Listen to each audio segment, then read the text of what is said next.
Hi, my name is Adam Whitmer. I'm the founder and host of ComplianceCohort.com. This compliance clip is going to talk about an example of a deceptive practice. Now, as I'm recording this compliance clip, I actually just finished our new program on UDAP Foundations and was going through a slide where we were talking about one of the prongs of determining whether an act or practice is deceptive. So, under UDAP, you've got unfair, deceptive, and abusive, three different tests, and each test has three different prongs. And under deceptive, there's a three-prong test to determine if an act or practice is deceptive. And in looking at the first prong of deceptive, so this is just a very, very small part of unfair and deceptive acts and practices, and including abusive under the new UDAP, there is a piece that talks about whether or not an act or practice is misleading or is likely to mislead. So when you're determining whether an act or practice is deceptive, one of the tests is an act or practice misleading or likely to mislead? And in the CFPB's exam procedures, they talk about how written disclosures may be insufficient to correct a misleading statement or representation. So this is interesting because what this is saying, this finite part, I know I'm jumping into the weeds here, but I like to do that sometimes on these compliance clips. And if you look into the weeds here, what you have is an instance where consumers could be directed away from qualifying limitations. So if you have a written disclosure and you disclose what you need to do, that may not be sufficient if your staff is directing them away from those disclosures by saying things like, you don't need to read this. That could in and of itself pass the test of being a problem, so you fail the test really, of being misleading or likely to mislead when you're looking at the three-prong test for deceptive. The reason I wanted to include this as a compliance clip is I have a story that I include in our UDAP Foundations class that I thought would be worth sharing with you because it's a personal story that I experienced. And what happened was several years ago, I had an older vehicle that I had paid off. The transmission went out and I decided to replace the transmission.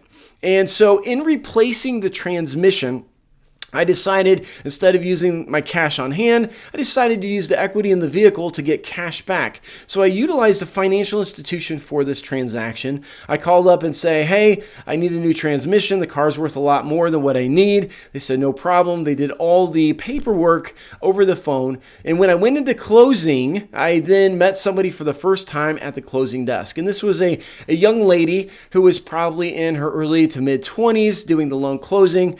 And when I go into loan closings, what I try to do is I try to give people a fair chance. I am not what you would consider an ideal customer because I understand rules and regulations. So I try to tell people and say, look, I do regulations for a living. Just let me look at the documents. Well, that must have went through one ear and out the other because she decided to go into her spiel. And for those of you who have closed loans before, or even sat through loan closings, you understand that lenders go through a spiel because there's so many documents, consumers get overwhelmed, so you have to kind of lead them into understanding the most important terms on what they're signing. And a lot of times people will say something like, this is what this document is, look at this, sign here. Right? That's a typical spiel, right? Here, sign here. That's a spiel, and you do that page after page after page. Well, this young lady started doing this. And I just let her go. I just tried to let her go. And then I, of course, reviewed what I wanted to review. It took much longer than she expected, of course, because it's me. And it was interesting because we're going through, she's doing fine. But we get to a document, and it turns out that I quickly see it's the till. And what she does in this document, she quickly covers up the top left corner. It's on her desk. She literally just covers it up. She goes, don't look at this. This is not right. This is not your interest rate. So don't look at this. Don't look at this. This is not right. Just sign here. Sign here. This is not right. We don't know what this is. And I'm looking at this and I'm saying, what do you mean you don't know what this is? This is the till. That's the APY. She goes, and I should go into real character here. She goes, I know. It's the APY. We don't know what that is. We've contacted our people. They've contacted their people, and we don't know what it is. So this is not right. Do not look at this. This is not your interest rate. I kid you not. She would not take her hand off the document.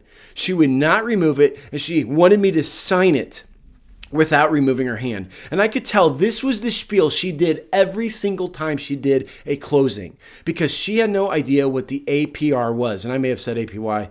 That'd be a dumb mistake. But the APR, she had no idea what the APR was, the annual percentage rate. So I said to her, I said, well, if you remove your hand for a second and look below where it says APR, you will see that it says that the APR is the cost of the loan expressed as an interest rate. Her response was priceless. She goes, oh, what? Oh my gosh, are you serious? Oh, that makes so much sense. Why didn't anybody tell me that before? Thank you. Oh, that's what she did. I kid you not. True story. That is a perfect example of how an act or practice could be misleading, even though a written disclosure was appropriately provided to a consumer, when in fact an employee directed consumers away from the qualifying limitations of the document and the actual disclosure. That's an example of a deceptive act or practice. So one of the keys in there is you might want to take a look at what your closing process is and sit through your lender's spiels. I know they don't always give you the full spiel, but maybe you sit through them with an actual closing just to determine to see what is actually being done, because this act or practice, based on what your lenders say, could in fact be an unfair, deceptive act or practice. Now, that's an exact example out of our new course, UDAP Foundations. This is a compliance class that we have just released called UDAP Foundations. We talk about everything UDAP. We spend nearly 3 hours going through this. Part 1, we talk about all the rules and the exam procedures and go through everything you need to know about the rules. But Part 2 is the best piece, because what we do is we go through 50 known UDAP violations. It's over 50 known UDAP violations, just like the one I shared with you. Of course, I can't go into that much detail every single time, but I believe one of the best ways to uncover UDAP violations is to take a look at a list of known UDAP violations on what other financial institutions have been cited for, and there are a lot of them. We've compiled 50 of the most frequent ones, the most common ones, easiest to explain ones, and then to compare that list to your actual practices in your organization. UDAP is evolving. It's only going to continue to be a challenge for financial institutions, and we're seeing new violations all the time. So I'm very passionate about this program, as you can't see, very passionate about UDAP. I think it's one of the highest risk areas. So if you're interested in this program, take a look in our store. If not, no big deal. I hope that this compliance class was beneficial to you. This wasn't a class. This was almost a class. It's part of a class. It was a compliance clip. So obviously I just finished teaching a long class, so I'm talking way too much. So thank you so much for watching this compliance clip. If you're new to the compliance cohort, I'm sorry that this was your first compliance clip. They're usually much more simple, much quicker, and much more clear. But check out our website. We have a ton of free articles and videos for free for members, for a free membership. So take a look at that. We're just trying to be a resource for compliance professionals. For those of you that are members, thank you so much for watching to the end. It's always fun to see what I'll do. Nothing exciting this time. I'm just not going to do it. Anyway, thanks so much. Have a wonderful day. Thanks.